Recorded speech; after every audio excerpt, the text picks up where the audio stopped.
OCs. Little characters in your head that have gotten you through math, science, and history, and that have their own fictional series that you for some reason can't bring yourself to write down on paper yet. Sound familiar? Well, today we're going to talk about mine. Hi, I'm Lumi. Welcome to my channel.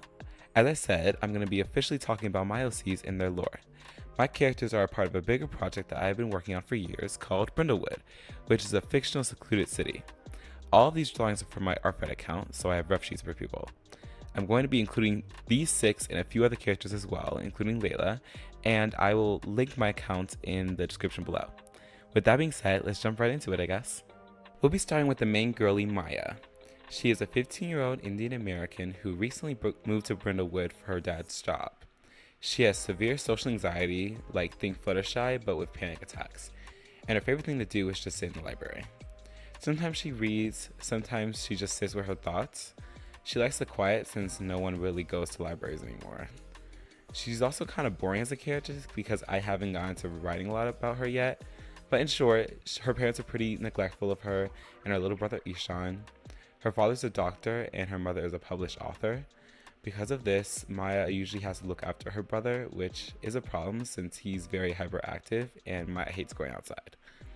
Like I said before, Maya does have a lot of panic attacks, so she keeps a precaution pouch with her at all times that includes her anxiety medicine, sour candy, and fidget toys. Because of her issues, Maya has a hard time making friends. At her old school, she quite literally didn't have any. She's always worried about messing up or saying the wrong thing and embarrassing herself. She was lonely and hated herself for not being able to socialize with others. She believed there was something deeply wrong with her that stopped her from being able to be friends with someone. She moves to Brindlewood and meets Brooklynn, and I think it really helps her to love herself and make friends. Of course, getting over social anxiety isn't an easily solvable problem. It will take her the entire story to even get better. Her relationship with Brooklynn is the antidote, not the cure. Okay, got the first Olivia reference out the way. The next character I will talk about is her new best friend, Brooklynn. I'm sorry, I'm just messed up. I'm just a messed up person who ruins everything. And will never find happiness. And why should I? I don't deserve love. I'm a rude teenager who disrespects her mother. I wish I was a dead body on the 101. Brooklynn is also 15 years old and Filipino. She is the mayor's daughter in Brindlewood and can be described as a ray of sunshine. She's bright, sweet, and just full of joy. She's probably the most perfect person you will ever meet. She gets perfect grades, does charity, and treats everyone like they're the most important person she's met. At home, it's just her and her dad, as her mother died when she was really young. Her mother had a chronic heart condition that worsened after giving birth. Her dad gives her a lot of pressure to be perfect, and he sets impossible expectations for her. I'm sure it's not going to cause her to crash out at any point, right? Anyway, I can now tell you guys the secret behind Brindlewood. All my characters, except for Maya, can turn to animals. Yes, you heard that right. All my characters are undercover skinwalkers. So in this secret community, skinwalkers from around the world meet in Brindlewood in order to find shelter from people trying to hunt them down. Brooklynn is one of them. She can turn into a deer, and in my lore, skinwalkers have a specific power that corresponds to the animals they can turn into. So Brooklynn has plant magic. Fun, right? In Brindlewood, there are tons of mythical creatures, and Maya's gonna find all of them, and it's gonna really shock her as well. Overall, some might describe Brooklynn as the opposite of Maya. However, I'd say that she's a lot more similar to her than you might think. Both of them feel alone. Maya because she doesn't have any friends, and Brooklynn because she never shows her real self to people. Performing a never-ending facade can be the most isolating experience. That's why meeting Maya was such a shift for Brooklynn. She starts off performing as she usually does, but as they get closer, Brooklynn's walls come down and she reveals her true emotions. Hi, I'm Emily, the other Seraphim, though you can call me Em.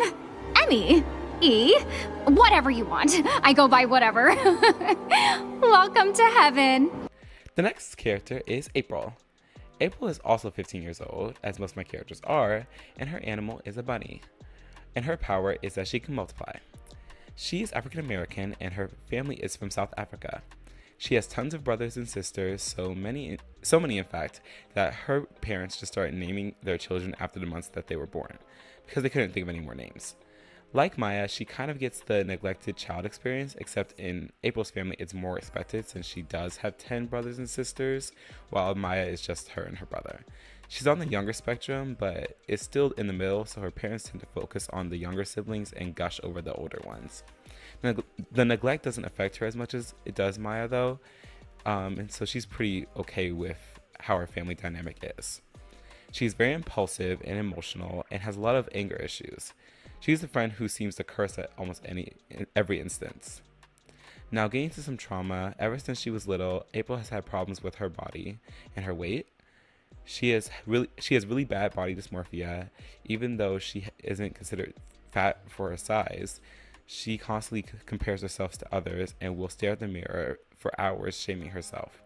I wrote this for April because I also have issues with my body, and I think it's important to show characters who experience these kind of feelings about themselves. Shadow Weaver will try to hurt you again. Yes, I do. She's from the Horde. She's evil. Evil people don't change. Mira was supposed to save us, but the rebellion's in a worse place than ever since you showed up. Maybe your best isn't good enough. If it was, my mother would still be here. The next character is one of my favorites, Theo. Theo is 15 years old and African American. His animal is a chameleon, and he can turn invisible. Eventually, his powers become like Sue Storm or Violet from Incredibles power level, but at the start, it's just invisibility. He lives with his mom and loves fashion and dancing. He is the president and founder of the fashion club at their high school and frequents the theater department. He meets his future boyfriend when the basketball team comes to his club because they need new uniforms. This is the first time Theo sees Mylo, and he is awestruck. Theo starts asking Mylo questions to see if he's straight, but he really can't get a read on him. His gaydar is out of whack, apparently. He was about to just give up when Mylo asks if Theo can style him, since he's never been big on clothes before. Theo thinks that Mylo likes him, but then Mylo gets a girlfriend, and Theo's hurt for a while, but gets over it, like eventually. Theo likes to be invisible, like in the figurative sense, but not forgotten, but just able to observe from afar. Oh, however, this time he was in the drama and was a loser in this story, which made it even more painful for him. He's quite the overthinker and tends to rationalize much of everything. He's a fast thinker and an even faster talker, kind of like me, and has a million things he wants to get out all at once. I think that's why I like their relationship so much, because Mylo kind of mellows him out with his lax nature and stuff like that. Mylo eventually does break up with his girlfriend and tries to, get with Theo. But Theo does kind of need a lot of convincing, but I'll tell the rest on Mylo's side. I gave up running the school, but now I don't know what comes next, It's probably better that I'm not running the school anymore. Who am I to decide what's best for all those gem students? They're better off learning from Garnet, Amethyst, and Pearl. I used to be helpful, but the gems don't need me anymore. Why do I need to be needed? Steven, pull it together! I'm so sorry to dump all of this on you. Mylo is 16 years old and Hispanic. Before anyone says it, yes, he is inspired by X-Ray Alpha's OC Jaden. I honestly love his design and wanted to adapt it and make my own character with him in mind. So yeah. But anyway, his animal is a lion and he has super strength. His family runs a restaurant in town and he's the star player on the basketball team. He's a bit of an airhead as he tends to be pretty forgetful a lot of the time. Like he'd forget his keys in his car, his bag in the locker room, people's birthdays, etc. He always tries to make sure that his forgetfulness isn't a burden on other people, and he goes out of his way to be there for others no matter how busy he is. He lives with his mom, dad, and little sister, and he gains an interest with Theo as he was different from all the other guys that he has hung out with before. There we go.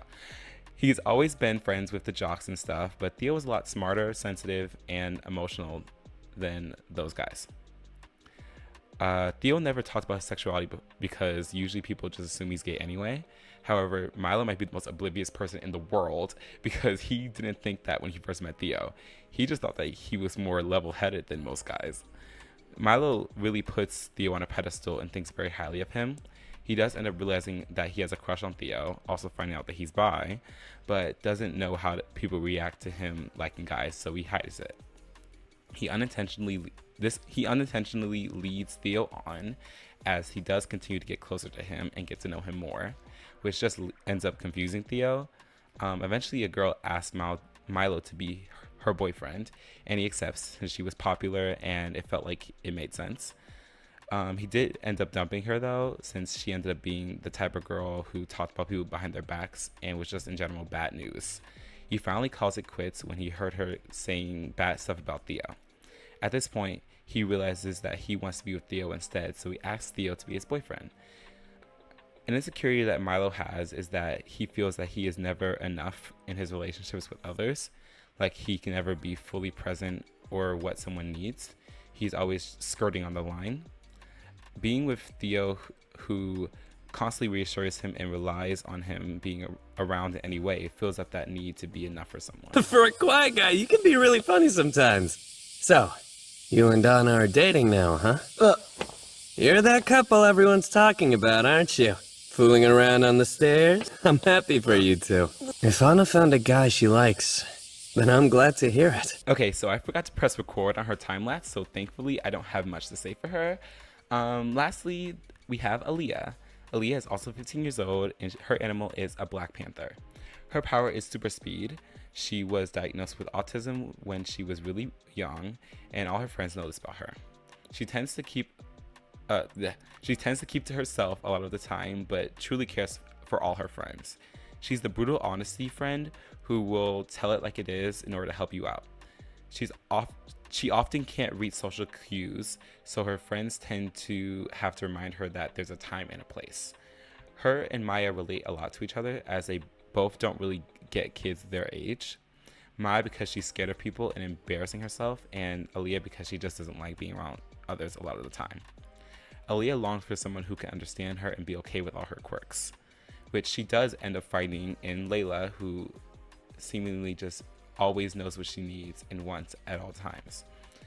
Aaliyah's family are more recently moved to Brindlewood when she was about 5 from Africa.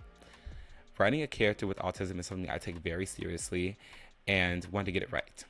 So I put Aaliyah at the end so I can ask for some suggestions from people who do have autism, because there's no way I'll be able to write her all on my own. That was quick. There is no way I'll be able to write her all on my own. There it is.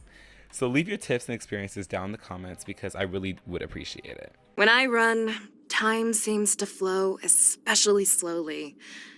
Being able to think at a leisurely pace is quite nice for someone with my impatience. Now, to close out this video, I just want to say thank you guys so much for watching to the end. These characters mean the absolute world to me, and to think that even one of you could care about them as much as me makes me so happy. I really hope you enjoyed this video, and if you did like this video, then why don't you give it a like, as well as subscribe and follow for more videos. I have so many ideas, but so little time, and I just want you guys to stick around to see what I end up posting. And lastly, go check me out on Art Fight at Go Let Me Go. It's my first year and I'm on Team Mystery. I really hope to see you there and would love to trade art with you. But that's all from me, so bye!